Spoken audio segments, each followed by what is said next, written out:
defendant guilty. The deadly narcotic.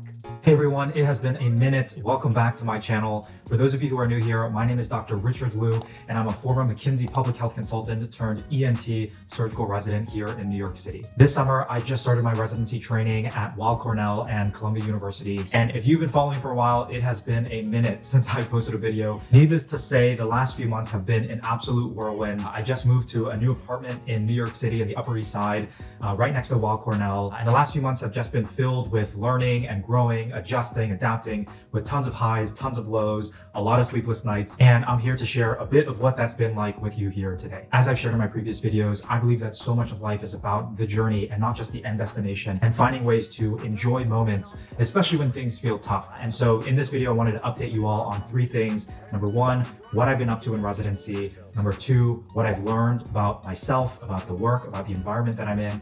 And number three, where I'm going to be going from here. Let me just start by saying that residency is hard and it is draining. And I think it's important to make space to acknowledge that for what it is. I think that a lot of residents who started with me about 3 months ago around the country might agree that this is probably one of the biggest life changes that they've ever experienced. I am on a trauma surgery rotation right now where we work 24-hour shifts every 3 days and a day shift in between. So this happens to be my first day off in 14 days where I can finally have some room to breathe and to reflect on the experiences that I've had. I'm a resident in otolaryngology, which is the fancy word for ENT. And like the name suggests, we treat everything in the head and neck region with an emphasis on the ears, the nose, and the throat. And many of you may have seen an ENT in the past for things like sinus infections or ear infections. But what I love about this field is the array of tools and interventions that we have to treat a whole host of different conditions that patients come with and varying levels of acuity or surgery involved. Now, in the hospital, I would break down the function of ENT residents into three primary categories. Number one is to learn how to do surgery in the operating room. Number two is to learn how to take care of patients when they're on the floor. And number three is to learn how to take care of consults, which is when patients come to the hospital or to clinic, or they're already in the hospital, but they have an ENT issue that needs to be addressed. Now, as the intern, my main job is to help manage patients who are on the floor, who are admitted, usually after their surgeries, and during the day to coordinate all the various things that need to happen in order for their care to progress and for them to eventually be able to leave the hospital. A couple times a week, I'll have the opportunity to go to the operating room. As the intern, most of the cases that I'm involved with are kids who have sleeping problems or repeated infections due to their tonsils and adenoids. So we remove them, and sometimes we put ear tubes in because all of that system is connected. And sometimes I will help our head and neck surgeons over at HSS, which is an orthopedic and spine hospital just across the street. Really cool. It sounds crazy, but our head and neck surgeons help open up the neck to reach the spine so that the spine surgeons can go in there and do the magic that they do so that patients can be relieved of their pain and numbness and tingling that they might be experiencing in their extremities. And with the remaining time that I have, I'll often tag along to go and see the consults. And usually it's a more senior level resident, and we have an awesome PA.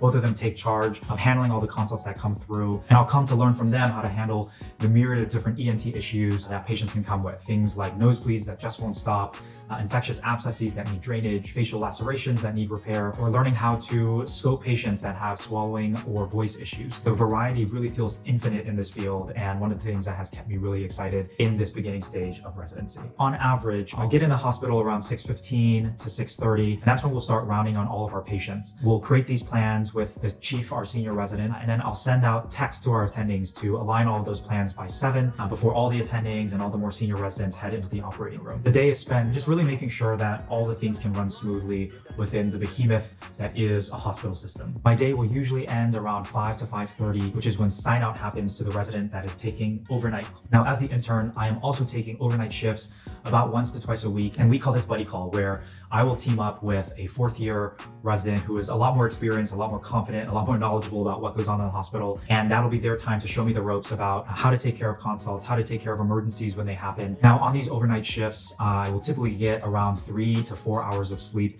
but there have been nights where I've gotten 0 sleep and some nights where I've gotten as much as 6 or 7 hours, and it really just varies. But luckily, the chief resident that we had instituted this policy where when you're working overnight, you get the morning off so that you have some time to rest before coming in the afternoon the next day. Now, if that sounds like a lot, it's because it is a lot. Residency is really intense. We're always drinking out of the fire hose, learning new things, how to get things done, how to do things efficiently, and being pushed to our limits and really discovering new limits about what we're able to do when we're in working conditions that don't necessarily feel optimal. Thankfully, there are policies in place now that are supposed to prevent us from working more than 80 hours a week across 4 weeks in a row, really just to help make things more sustainable so that we have the rest that we need and the time away from the hospital to bring our best selves to the hospital. Now, I wanted to share with you all 4 lessons that I've learned as I've been reflecting on these last few months of residency and making this transition from the corporate world into the clinical one. The first is that taking care of patients is awesome. ENT is a field where you can bring so much functional benefit to patients, whether it is removing a cancer that they have or helping patients hear better or to swallow better so that they can eat the foods that they want. And at the end of some really long days or overnight shifts, when all I can think about is how to fall asleep as quickly as possible, there is this rush that you feel of knowing that you've been a part of a team that has been able to make that tangible benefit to patients. And it's certainly something that I am holding on to during these times when residency feels a lot more tough. Finding time to talk to patients, to talk to their families, to update them on what's going on. Those human moments are the things that really feel special throughout the course of the day. Number 2 is that growth and learning is happening all the time. And it really is a skill that I am continuing to sharpen to figure out the best way to learn all the different things that are coming at me at the same time during residency.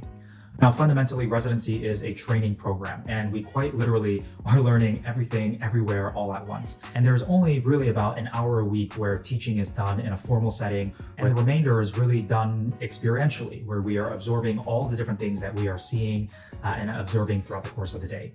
How do I put in a medication correctly? How do I know that this is the right medication at the right dose? How often do I need to check these levels? How do I stick a camera in someone's nose without them feeling like they're going to choke? How do you know what the next step is to diagnose or to manage a problem that a patient is facing?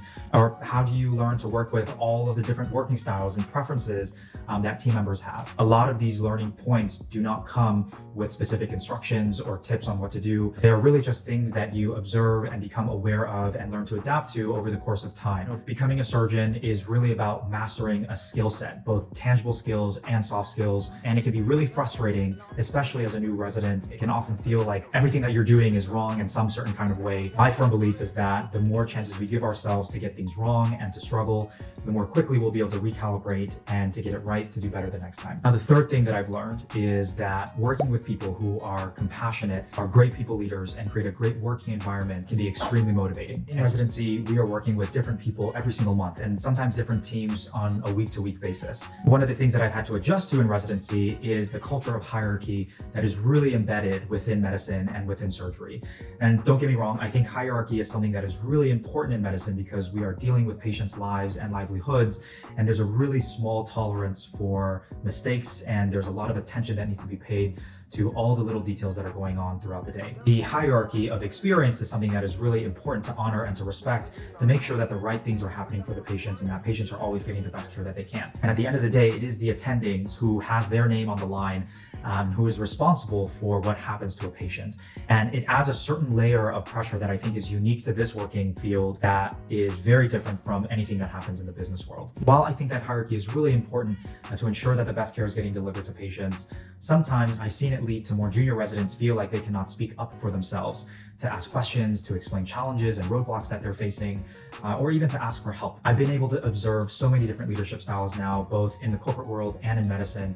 And the one that resonates with me in both environments are the people who can lead with the mantra of never worry alone, ask if you don't know, and I'll always have your back. And working with folks who are inspiring leaders themselves really motivates you as the new intern, as the new kid on the block, to get things right for the team, for the patients, rather than working out of a place of a fear of getting things wrong. The thing that I've learned is that I have to be extremely intentional about taking care of myself in order to make this job sustainable. The volume of work combined with learning new things and the sleep deprivation that occurs in surgical residency can often make it difficult to feel like a functioning human being. A lot of friends have asked me, how is it possible to work a 24-hour shift and still take care of patients? And the sleep deprivation, especially when you're on call overnight or working a 24-hour shift, does make everything feel like a haze, and everyone has their own way of dealing with it. I try to take small naps throughout the night, and for better or for worse, when there is an emergency that's coming through, I've gotten used to this feeling of waking up as I'm on that walk into the emergency room.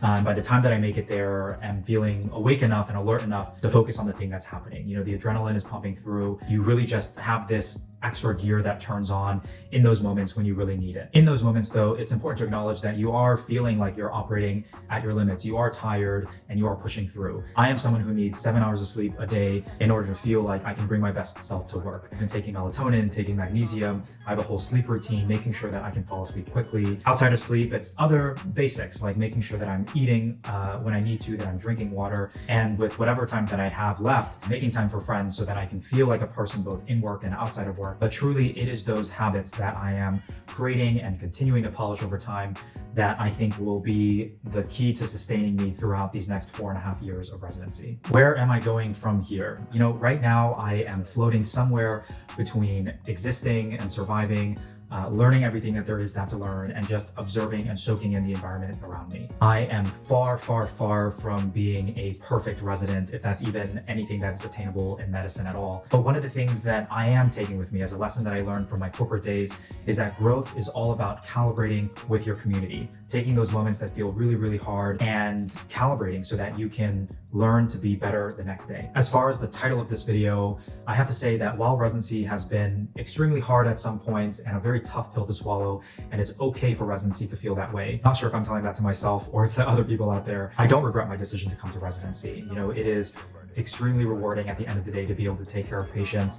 I don't yet feel like residency has gotten to the point where taking care of patients and being able to perfect and master the skill that is surgery has lost its color to me. And my hope and belief is that it will continue to stay that way throughout these next 4.5 years. For any of you out there who are watching this video in residency or in medical school who are struggling and feeling like this is a lot, know that it's okay. I've had these moments in residency where I questioned for myself whether or not this was the right path for me. I think so much of enjoying the journey and appreciating the journey is having small changes in perspective on the way that you can grow, the things that you can learn, and the impact that you can have on patients' lives at the end of the day. For all of you medical students, fourth-year medical students who are going through the residency application process right now, I wish you good luck. My DMs are always open, so feel free to reach out if you ever have any questions about this whole residency application process. Thank you all for watching, and I will catch you on my next day off.